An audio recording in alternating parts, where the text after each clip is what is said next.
Hello दोस्तों, कैसे हो। दोस्तों, आज हम इस वीडियो में देखेंगे कि क्या रियली में जो मिनिमम बेसिक है पे वो लगभग 41,000 हो जाएगा। क्योंकि मैंने पिछला वीडियो में बताया था, तो उसमें मैंने बताया था कि जो मिनिमम बेसिक लगभग 41,000 हो जाएगी और उससे ज़्यादा भी हो सकती है, लेकिन मिनिमम कम से कम मैंने बताया था कि स्टार्टिंग में इतनी हो जाएगी। तो बहुत लोगों को बता रहे थे कि नहीं, इतना कैसे हो सकता है। अभी मिनिमम बेसिक जो एमटीएस को मिलता है या जितने भी लेवल 1 के पोस्ट हैं उनको मिलता है तो 18,000 मिलता है। तो 18,000 से डायरेक्ट 41 होना ये पॉसिबल नहीं है, ठीक है, क्योंकि इससे गवर्नमेंट पर बहुत ज़्यादा बर्डन आ जाएगा। तो ऐसा नहीं है दोस्तों, पिछले बार आपको बता दूं कि पिछले बार भी ऐसा ही हुआ था। जैसा कि पिछले बार आपने देखा होगा कि जो सेवेंथ पे कमीशन 2016 में आया था, तो उस समय जो कैलकुलेशन हुआ था तो उसी के हिसाब से मैंने बताया था, ठीक है ना। तो जो पिछले बार आया था तो उन्होंने कैसे कैलकुलेट किया था, कैसे बढ़ाया था, उसको पहले समझेंगे तब आपको समझ में आ जाएगा कि हाँ, इतना हो सकता है इससे भी ज़्यादा हो। क्योंकि इसमें एक मेन फिटमेंट फैक्टर होता है, फिटमेंट फैक्टर, ठीक है ना। तो पिछले बार फिटमेंट फैक्टर कितना था और वो डीए पर भी डिपेंड करता है, ठीक है। तो वो सारा ध्यान में रखते हुए आपको एक बार कैलकुलेट करके बता देंगे। और बहुत सारे लोग ये भी पूछ रहे थे कि क्या यह जो 8th पे कमीशन आएगा तो ऑटोनोमस बॉडी पर भी लागू होगा। क्योंकि ऑटोनोमस बॉडी तो एक तरह से ऑटोनॉमी उनकी होती है, वो अपना खुद का रूल रेगुलेशन बनाते हैं, लेकिन आते तो हैं वो सेंट्रल गवर्नमेंट के अंदर ही, ठीक है। तो सेंट्रल गवर्नमेंट के जो भी रूल्स हैं उन पे भी लागू होते हैं। भले वो थोड़ा देर से लागू करते हैं, लेकिन लागू तो करते ही हैं, ठीक है ना। अभी आप जितना भी ऑटोनोमस बॉडी देख सकते हो, जैसे केंद्रीय विद्यालय हो गया, नवोदय विद्यालय हो गया, इस जितने भी हैं तो वो उनमें भी सेवेंथ पे लागू हुआ था। आपको पता ही है कि सेवेंथ पे के अनुसार ही उनमें भी सैलरी मिल रही है। तो जो 8 पे आएगा तो वो भी लागू होगा, भले हो सकता है कुछ देर लगे, लेकिन लागू होगा। और जो स्टेट गवर्नमेंट के कर्मचारी हैं उनका डाउट है कि क्या उनका भी सैलरी बढ़ेगी। तो हाँ दोस्तों, उनको भी बढ़ेगी, लेकिन स्टेट गवर्नमेंट थोड़ा लेट से लागू करती है, ठीक है। जो पे कमीशन जैसे 2026 में सेंट्रल गवर्नमेंट एम्प्लॉय को मिलने लगी, तो हो सकता है वो 2027 2028 तक इम्प्लीमेंट करें, लेकिन करेंगे तो करेंगे, ठीक है। करने के लिए तो करेंगे, ठीक है ना। क्योंकि मेरे बहुत सारे आप स्टेट में देख सकते हो कि 7th पे कमीशन के अनुसार ही वो भी सैलरी दे रहे हैं। तब 8th पे कमीशन आएगा तो वो भी इम्प्लीमेंट करेंगे, लेकिन लेट से करेंगे, ठीक है। क्योंकि बहुत सारे स्टेट अभी हैं 5th पे कमीशन के अनुसार ही सैलरी दे रहे हैं, कुछ 6th पे के अनुसार दे रहे हैं, कुछ 7th के पे के अनुसार। तो वो स्टेट पर डिपेंड करता है, लेकिन मैक्सिमम स्टेट ने 7th पे कमीशन लागू कर दिया है, तो 8th पे कमीशन भी वो लागू हो गए। और एक आप देख सकते हैं कि अधिकतम सैलरी 5,70,000 लाख हो जाएगी। तो यह बिल्कुल सही है। पिछले बार जो स्टार्टिंग में मैक्सिमम सैलरी था, स्टार्टिंग बेसिक सैलरी तो 2,50,000 था, तो जो अब बढ़ के 50,70,000 हो जाएगी, जो सबसे ऊपर के अधिकारी होंगे उनके लिए, ठीक है। तो चलिए आपको बताते हैं। तो पहले आप देख सकते हैं कि जो 7th पे कमीशन नहीं आया था, तो उससे पहले जो मिनिमम बेसिक जो थी बेसिक सैलरी 7,000 थी, 7,000, ठीक है। तो जो 7th पे कमीशन आया तो उसमें क्या किया, उसको बढ़ा के 18,000 कर दिया था। 18,000 कैसे किया, तो उसके लिए 2.57 फिटमेंट फैक्टर का यूज किया। यानी जो भी उनका उसमें बेसिक सैलरी थी जिस एम्प्लॉय का, उसको 2.57 से मल्टीप्लाई कर दिया और जितना आया उसका उसका बेसिक सैलरी बन गया, ठीक है। तो मिनिमम बेसिक सैलरी 7,000 को 2.57 फिटमेंट फैक्टर से मल्टीप्लाई करके 18,000 कर दिया। लेकिन जब 7th पे कमीशन आया था तो उसमें डीए लगभग 100 क्रॉस कर चुकी थी, ठीक है। लेकिन अभी आपको पता ही है कि डीए अभी लगभग 53% मिल रहा है, लेकिन एक्चुअल हो गया 56, लेकिन वो मार्च से मिलेगा तो 56% मान सकते हैं। उसके बाद अगर जुलाई में भी, अगर जुलाई 25 में अगर मान लेते हैं कि 3% और बढ़ता है, फिर जनवरी में 26 में 3% बढ़ता है, फिर जुलाई 3 में तो मान लीजिए कि एक बार अब जुलाई में बढ़ेगा, एक बार जनवरी में, 3 गुना 6%, तो 53 और 6 या 7% मान लेते हैं, तो आपका 60%, लगभग 60% के पास ही हो पाएगा। तो पिछले बार था 2.57 फिटमेंट फैक्टर, तो उतना तो हमको नहीं लगता है कि इस बार 2.57 फिटमेंट फैक्टर रखेंगे। क्योंकि 100 पुरने में, 100% डीए होने में 40% बाकी रह जाएगा, ठीक है ना। 40% कम ही रहेगा। तो उस हिसाब से 2.57 तो हमको नहीं लगता कि रखेंगे। अब हो सकता है कि रखें भी, क्योंकि पिछले बार जब 2.57 रखा था तो लोगों का और ज़्यादा डिमांड था कि 2.87 होना चाहिए, ठीक है। तो उन्होंने 2.5 से में रखा। तो हो सकता है इस बार मैक्सिमम लोग डिमांड करे 3% फिटमेंट फैक्टर का, तो हो सकता है 2.5 रखे, या हो सकता है उससे भी कम रखे। तो हमने एक मान के रखा है कि उसके अनुसार कैलकुलेट भी किया है, तो आपको दिखाता हूँ। तो मैंने 2.28 ले लिया, ठीक है।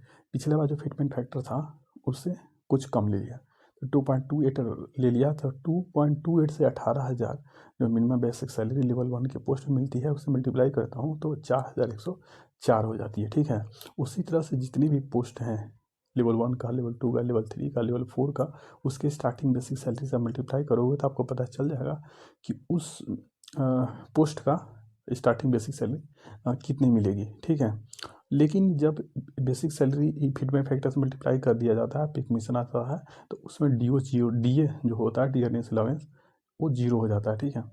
तो आपको डीए नहीं मिलेगा। लेकिन हाँ, फिर उसके बाद हर 6 महीना के बाद जैसे डीए बढ़ता है 3%, 4% उसी रेट से बढ़ते रहेगा, फिर बाद में आपको फिर से मिलना चालू हो जाएगा, ठीक है। तो शुरू में आपको बस बेसिक मिलेगा और हाउस रेंट अलाउंस मिलेगा और डीए मिलेगा। डीए तो पहली बार हो सकता है मिले भी ना, क्योंकि उन तो 0 हो जाएगा, और अगले 6 महीना जब हो जाएगा तो उसके बाद फिर से मिलना चालू हो जाएगा, ठीक है। तो इस हिसाब से 1 मिनट, यहाँ पर ही आप देख सकते हैं, सॉरी यहाँ पर ही 1800 ले लिया था, 1800 के 18,000 हो जाएगा।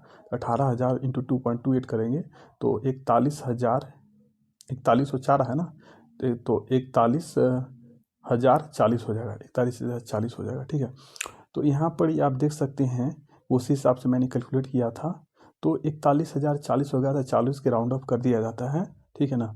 तो इस हिसाब से 18,000 है, तो उसका लेवल 1 में 41,000 आपका बेसिक से स्टार्टिंग मिलेगा। और जो बेसिक 41,000 मिलेगा तो उस पर एचआरए भी मिलेगा, और सिटी के अनुसार मिलता है। एक सिटी में अगर पोस्टिंग मिलती है तो स्टार्टिंग में आपको 24% मिलेगा, ठीक है।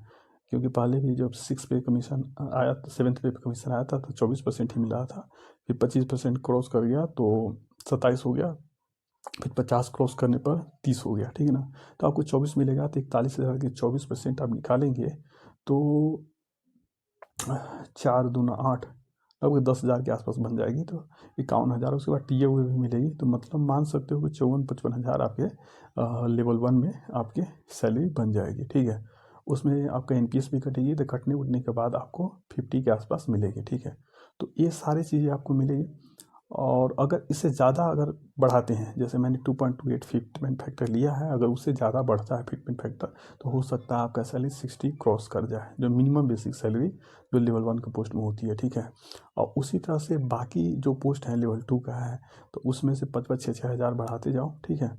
उस तरह से अगर मैंने फिटमेंट फैक्टर के अनुसार आप देखेंगे जो 2.28 के अनुसार, तो लेवल 1 का बेसिक सैलरी एक स्टार्टिंग 41,000 हो जाएगा। उसी तरह से लेवल 2 का अभी 19,900 है तो 45,400 हो जाएगा। उसी तरह से लेवल 3 का जो अभी 21,700 है तो 49,500 हो जाएगा। और लेवल 4 में 25,500 है जो कि 58,100 हो जाएगा। और लेवल 5 में जो कि अभी 28,100 ग्रेड में आता है तो 29,200 बेसिक सैलरी है, तो जो बढ़ के 66,600 हो जाएगा, ठीक है। तो उसी तरह से बाकी जो लेवल 7 है उसका मैं आपको बता देता हूँ। यहाँ पर आप देख सकते हैं लेवल 7 का भी बेसिक सैलरी स्टार्टिंग में 35,400 मिलती है लेवल 6 में। लेवल 6 है, 7 पे के अनुसार मिलती है 35,400, जो बढ़ के 80,700 हो जाएगी। उसी तरह से लेवल 7 में 4600 ग्रेड पे है, तो उसमें अभी बेसिक सैलरी स्टार्टिंग 44,900 मिलती है, जो कि बढ़ के 1,02,400। तो आप समझ सकते हैं कि लाखों में सैलरी आपकी लेवल 7 में ही पहुँच जा रही है। उसी तरह से अभी बेसिक है, उसके बाद एचआरए, डीए, टीए ये सब मिलती है तो अलग से, ठीक है। तो वो सब जोड़ोगे तो और ज़्यादा बढ़ जाएगी। उसी तरह से आपका लेवल 8 है 4800 ग्रेड, उसमें स्टार्टिंग बेसिक सैलरी 1,08,500। उसी तरह से लेवल 9 जो कि 5400 ग्रेड में आता है, इसमें स्टार्टिंग बेसिक सैलरी 1,21,100 हो जाएगा। उसके अलावा आप देखते हैं कि लेवल 10 है, तो उसमें आप देख सकते हैं कि स्टार्टिंग बेसिक सैलरी जो 56,100 था अभी प्रेजेंट में, जो बढ़ के 1,27,900 हो जाएगी। उसी तरह से लेवल 11 जो कि 6600 ग्रेड में भी आता है, उसमें भी बेसिक सैलरी स्टार्टिंग में 67,700 मिलती है, जो बढ़ के 1,54,400 हो जाएगी। उसी तरह से लेवल 12 में जो स्टार्टिंग बेसिक सैलरी अभी 78,800 मिलती है, जो बढ़ के 1,79,700 हो जाएगी।